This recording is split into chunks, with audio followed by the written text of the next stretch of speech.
kabur tuh karena ketakutan sama tanduk si kambing. Tapi ini kambing dari mana ya? Kok sendirian saja? Jangan-jangan kamu kesasar ya?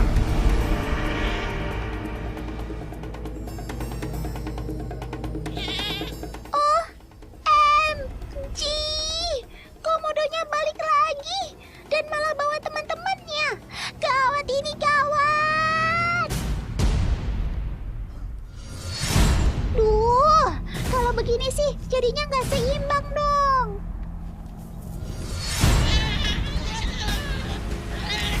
Tuh kan, kambingnya akhirnya tumbang. Gigitan maut dari komodo membuat sang mangsa takut tak berdaya.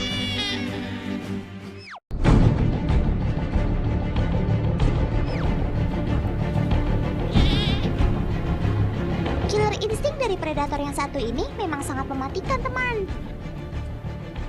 Seperti yang kalian lihat tadi, di mana mangsanya melakukan perlawanan, maka komodo akan melumpuhkan kaki belakang si target terlebih dulu.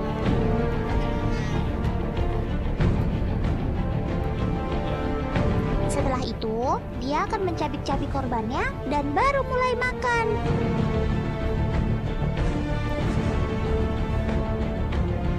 Cara makan si hewan karnivora ini memang mirip buaya, di mana komodo menelan bulat-bulat potongan daging mangsanya. Itu karena dari kira-kira 60 buah gigi yang ada di dalam mulutnya, semuanya berbentuk tajam dan melengkung, persis banget gigi ikan hiu.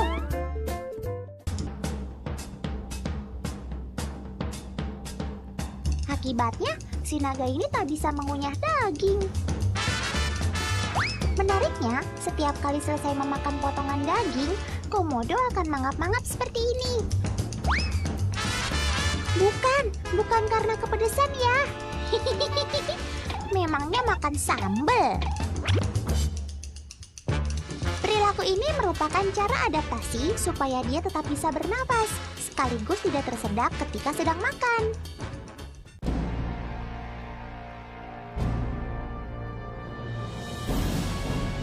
Ketika makan, komodo akan melahap apa saja, mulai dari kulit, tulang, kuku, hingga bulu mangsanya. Makhluk yang tampilannya seperti hewan purba ini juga bisa makan hingga 80% berat tubuhnya sendiri. Meski kelihatan kejam, tapi beginilah hukum rantai makanan di dunia binatang ya teman. Berkat keberadaan mangsa-mangsa alamiah seperti kambing, rusa, dan babi hutan inilah sang naga pun bisa terjaga populasinya.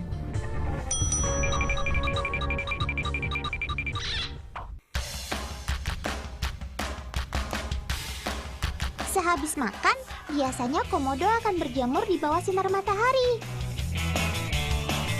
Ini supaya memperlancar metabolismenya yang berjalan amat lambat. Kebiasaan lainnya, dia akan malas-malasan seperti ini. Duh, gimana nggak gendut coba? Habis makan langsung tidur.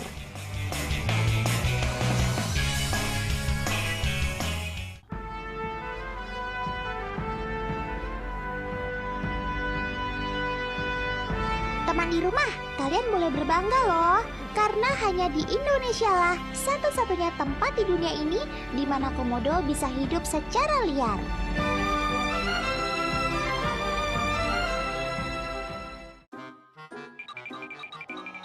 Satwa endemik Indonesia ini hidup di Taman Nasional Komodo yang meliputi 5 pulau, yakni Pulau Komodo, Pulau Rinca, Pulau Padar, Gili Motang, dan Nusa Kode yang semuanya terletak di Nusa Tenggara Timur. Kenapa komodo bisa sampai ada di pulau-pulau itu ya? Jadi begini sejarahnya. Nenek moyang komodo sebenarnya berasal dari Australia, teman. Mereka hidup 4 juta tahun lalu ketika daratan Australia dan Asia masih menyatu. Nah, barulah 900.000 tahun lalu komodo menyebar hingga ke Flores. Mencairnya zaman es 6.000 tahun lalu menaikkan air laut dan akhirnya membuat komodo terisolasi di tempatnya saat ini.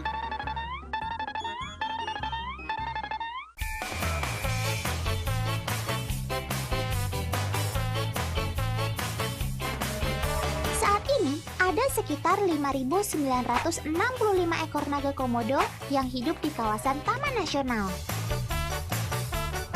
Populasi komodo ini terpusat di 2 pulau besar, yakni Pulau Komodo dan Pulau Rinca, yang masing-masing jadi tempat tinggal lebih dari 2.000 ekor komodo. Oh iya, kalian tahu tidak?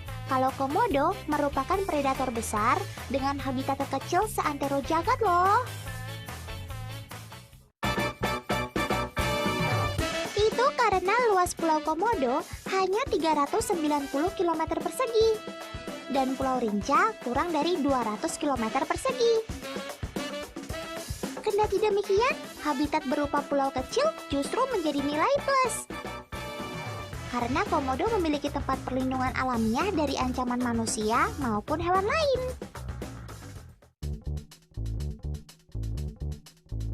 Selain itu, yang bikin Otan bangga nih, masyarakat internasional pun mengakui keberadaan naga komodo sebagai warisan dunia.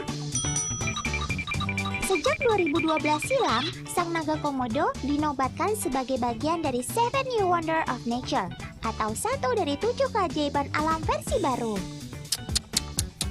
Hebat banget kamu, Do!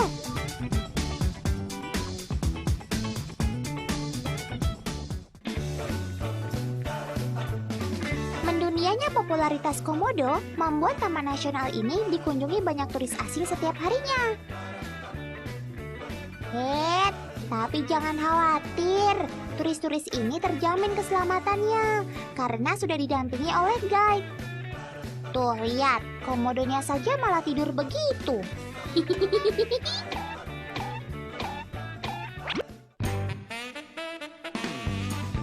Keberadaan turis juga nggak mengganggu habitat komodo kok. Karena hanya 10% saja dari keseluruhan areal Taman Nasional yang dibuka untuk wisatawan. Sementara 90% sisanya terlarang untuk dikunjungi.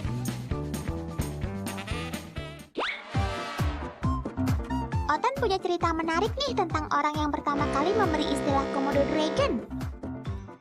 Dia adalah pegawai Museum Ilmu Pengetahuan Amerika yang bernama William Douglas Borden.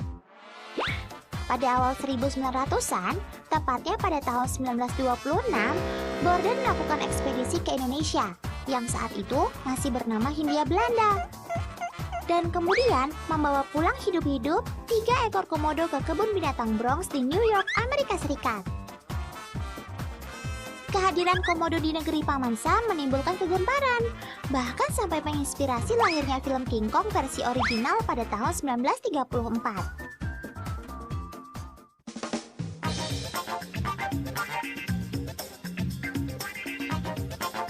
Banyak ilmuwan menduga komodo merupakan evolusi dari makhluk yang telah lama punah, yakni dinosaurus.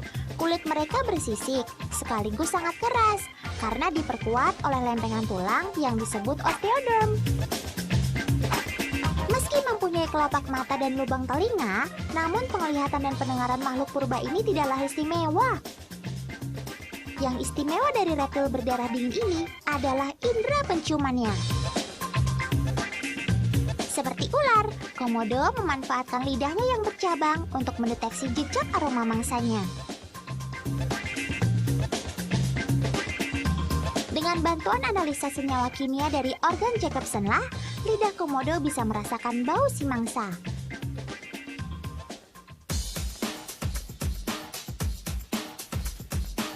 Yang luar biasa, si naga bisa mendeteksi keberadaan bangkai hewan hingga 9 km jauhnya. Sakti banget ya sobat Otan yang satu ini.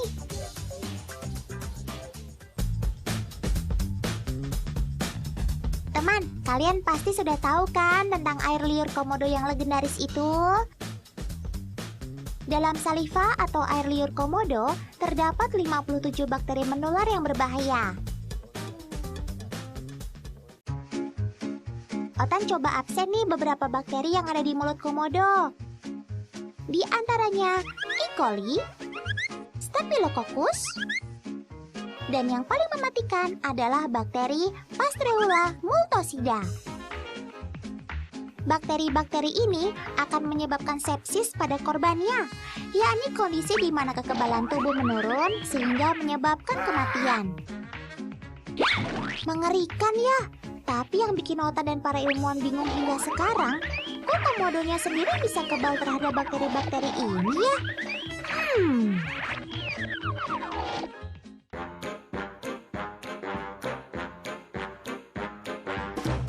Selain bakteri menular, komodo juga memiliki kelenjar berbisa di saliva atau air liurnya.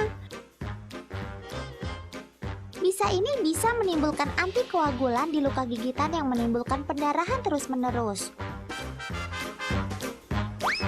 Kombinasi gigi, air liur, dan bisa dari komodo ini memang mengerikan ya.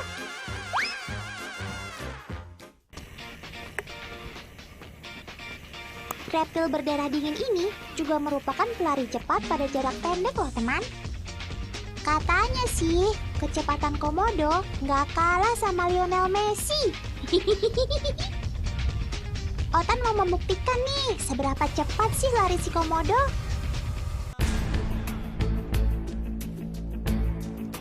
Sudah ada agen Otan nih yang akan membantu uji coba ini. Sang agen akan memancing lari komodo dengan menggunakan umpan. Jarak dari tiang yang satu ke tiang yang lain sekitar 20 meter ya. Oke paman, siap, mulai. Wah, nggak sampai 6 detik. Sekarang kita hitung yuk berapa kecepatan si naga. Kalau pakai rumus dari buku fisika punya Otan, maka kecepatan si komodo ini adalah 12 km per jam. Lumayan juga ya untuk ukuran kadal terbesar di dunia. Kamu memang predator kelas Wahid, doh.